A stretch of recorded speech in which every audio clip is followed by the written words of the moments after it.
Salut à tous, j'espère que vous allez bien. On se retrouve aujourd'hui dans une nouvelle vidéo où je vais un peu plus expliquer et détailler tout ce qui s'est passé lorsqu'on est monté au lac d'Espengo. D'un côté, j'ai pas pu tout mettre dans la vidéo, de l'autre, j'étais pas tout le temps en train de filmer et à certains points, vous allez voir, ça mérite qu'on revienne dessus. Pour ceux qui n'ont pas vu la vidéo, je vous la mets juste ici ou ici, un des deux côtés. Allez la voir, elle est incroyable.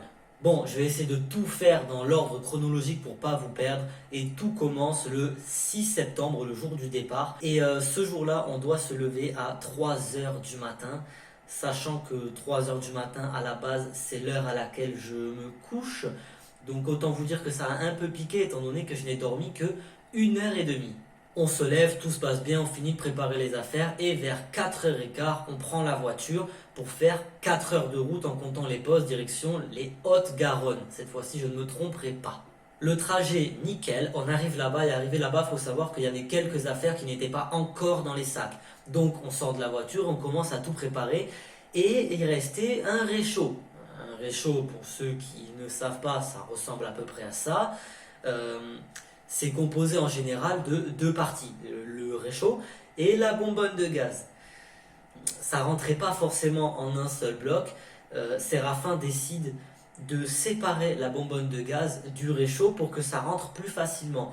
Mais je veux pas dire de bêtises, ce réchaud-là, la bonbonne de gaz, elle se perce au moment où on la visse, ce qui veut dire que quand on la dévisse, elle se vide. Et c'est exactement ce qui s'est passé. À ce moment-là, j'ai pris du gaz plein la figure. Séraph qui essaye de revisser comme il peut la bonbonne de gaz, mais trop tard. Et là déjà, ça commence dans l'incertitude parce qu'on n'est même pas sûr qu'il reste assez de gaz pour qu'on puisse manger le midi et le soir. Donc on prend la décision de remettre les sacs dans la voiture, de récupérer le chien et de repartir 20 minutes plus loin à un village qu'on avait croisé avant, à un intermarché, pour aller acheter une bonbonne de gaz pour être sûr de pouvoir manger. Une fois ça fait, on finit de préparer les sacs et c'est enfin parti pour les 6 km direction le lac d'Espengo. En sachant que c'est divisé en deux parce qu'au milieu on fait une pause au bout de 3 km au lac d'eau. Je vous mets quelques images.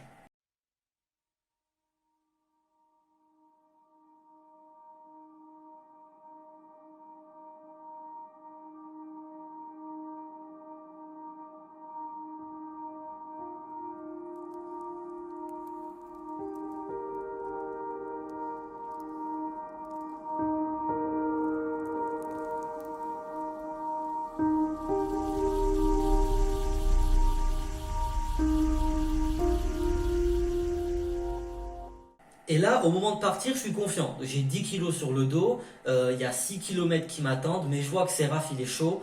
Je me dis, allez, c'est parti. Je suis actuellement en train de décéder à cause de lui.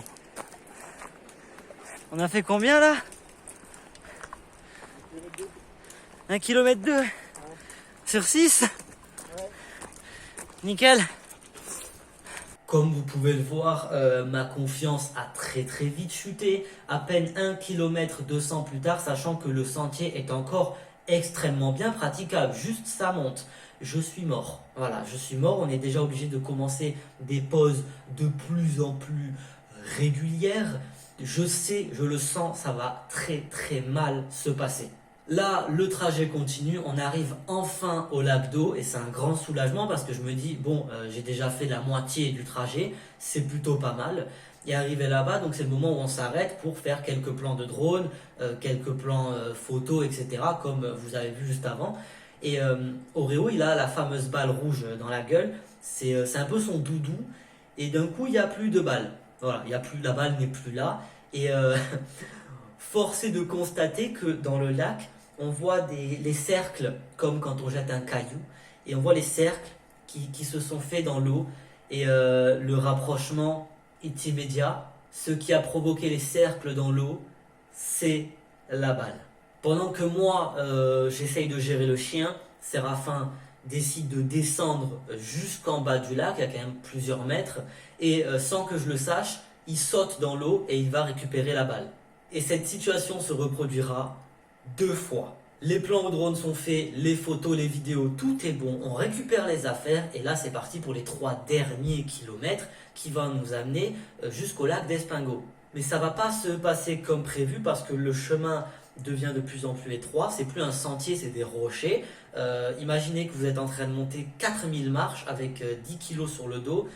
C'est un petit peu le reste du trajet. Et là, c'est beaucoup le mental qui va rentrer en jeu et c'est Raph qui va beaucoup me soutenir mentalement pour m'aider à avancer parce que je n'y arrive plus, j'ai plus de force, niveau cardio c'est terminé et à un moment je vois qu'il reste une grande montée, c'est la dernière montée avant d'être au lac d'Espingo et cette montée elle paraît très courte, elle fait 40 minutes. Ça a été les 40 minutes les plus longues de toute ma vie. Après, on arrive en haut, il y a cette énorme satisfaction quand on voit tout le paysage et qu'on se dit ok, j'ai réussi. J'ai cru en moi, on a cru en moi, on m'a soutenu et je suis arrivé en haut. Et donc là rentre le moment où on descend au lac et on commence à tout mettre en place pour manger, le time-lapse des tentes, etc. pour pouvoir se poser et être prêt pour le soir. La journée passe assez vite et là du coup on arrive en début de soirée au moment où on remange et autant vous dire que la température a chuté extrêmement vite. Je me suis retrouvé sans vous mentir avec 2 paires de chaussettes, 2 jogging, 2 t-shirts plus un pull avec la capuche et j'avais froid. Une fois que la nuit elle est tombée, et ça vous ne l'avez pas vu dans la vidéo parce qu'on ne voyait rien, on a décidé de faire quelques photos de nuit pour les étoiles, la Voie lactée, etc. Je vous en affiche 2-3 à l'écran. Et au bout d'un moment, on a toutes les photos qu'on veut, on a froid et vient le moment où on décide d'aller se coucher. Alors là dans la vidéo j'ai fait un petit plan où je parle mais je suis complètement explosé et en vrai dans ma tente j'étais trop bien. Je vous mets une image là, voilà moi au coucher avec Oreo, je suis royal. Ce soir-là, il n'y a pas d'insomnie, pas de difficulté à dormir. En 4 minutes, je dors. La nuit passe, tout se passe bien et le lendemain, j'ouvre les yeux et il fait jour. Je me dis nickel, petit réveil tranquille. Non. Au moment où je me dis je vais me lever tranquillement, un hélicoptère de ravitaillement passe au-dessus de nos tentes pour aller ravitailler un refuge qui est au lac d'après. Finalement, on se lève. On n'a pas de café, on n'a pas de chocolat, on a juste 2-3 croissants avant de monter au refuge qui est un peu plus loin pour aller prendre un vrai petit déjeuner. Et vient le fameux moment où il faut ramasser les affaires et donc ramasser les tentes. Sauf que ce que je n'avais pas prévu, c'était le vent. Et au moment où on est en train de ramasser les tentes et que Séraph est en train de s'occuper de la sienne et moi de la mienne, j'enlève les piquets qui sont dans le sol et ma tente s'est tout simplement envolée direction le lac. Par chance, après une petite course, je la rattrape et Séraphin vient m'aider pour qu'on puisse la rentrer et finir les affaires. Et arrive le moment où on quitte le lac d'Espingo pour monter au refuge, prendre le petit déjeuner et on repart pour les 6 km de descente. À ce moment-là, il y a plusieurs sentiments. Il y a un sentiment de oula, re 6 km, un petit peu un sentiment de tristesse parce que c'est magnifique, on était trop bien et c'est une expérience unique, c'est incroyable à vivre. Et il y a un sentiment aussi de satisfaction de se dire ok, là on va retourner à la voiture, le confort, la maison, on va rentrer et on va pouvoir visionner tout ça. Le retour est extrêmement rapide, on a fait 40 minutes pour faire lac d'Espingo, lac d'eau et 40 minutes pour faire lac d'eau jusqu'à la voiture. Là ça fait bien 15 jours qu'on est rentré, la vidéo est déjà sortie, etc. Et aujourd'hui avec le recul, déjà je suis assez fier d'avoir réussi ça, même si c'est banal, pour moi c'est quelque chose, je n'ai pas du tout l'habitude de monter 6 km sur 1 km de dénivelé, donc je suis assez fier quand même. Et à l'heure d'aujourd'hui encore, quand je regarde les images, waouh, j'ai vraiment pas les mots, parce que c'est pas la première fois que je vois des vidéos d'autres youtubeurs où ils sont dans des endroits incroyables et on a tous la même réaction, c'est waouh, c'est magnifique, un jour j'y serai. Et ce jour-là, j'y étais. Je revois les plans au drone qui tournent autour de moi, je vois tout le paysage et je me dis mais c'est toi là, c'est moi sur la vidéo. Et même après 15 jours, quand je revois les plans, c'est toujours aussi satisfaisant et je suis toujours aussi content d'avoir dit oui à Séraph pour y aller et d'avoir vécu cette expérience qui est incroyable. Voilà, c'est la fin de cette vidéo, j'espère qu'elle vous aura plu, j'espère que je vous aurai appris quelques petits trucs que vous ne saviez pas sur la vidéo. Si cette vidéo vous a plu, comme d'habitude, dites-le moi dans les commentaires. N'hésite pas à t'abonner en activant la petite cloche des notifications pour ne pas rater les prochaines vidéos. Ah oui, et surtout, viens sur mon Instagram parce que c'est là où je vais poster toutes les photos de nuit, etc. Toutes les photos, les reels, ça va être posté sur Instagram. Je vous le mets en petit ici. N'hésitez pas à me dire si je force surtout. Hein.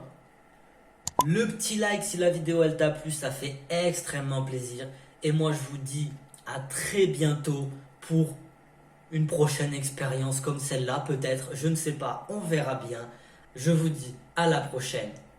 Ciao.